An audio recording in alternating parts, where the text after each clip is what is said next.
Hello guys, hihingi na naman siya ng pagkain. Sabihin natin. Yan.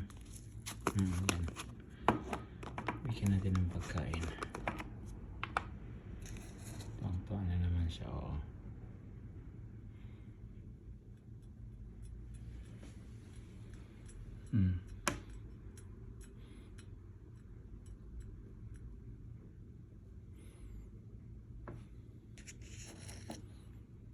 Gugutom na naman.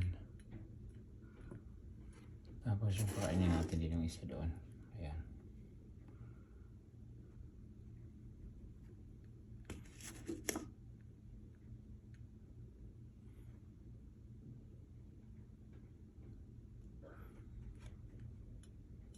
Ayan. Huwag natin masyado damihan basta makakain siya.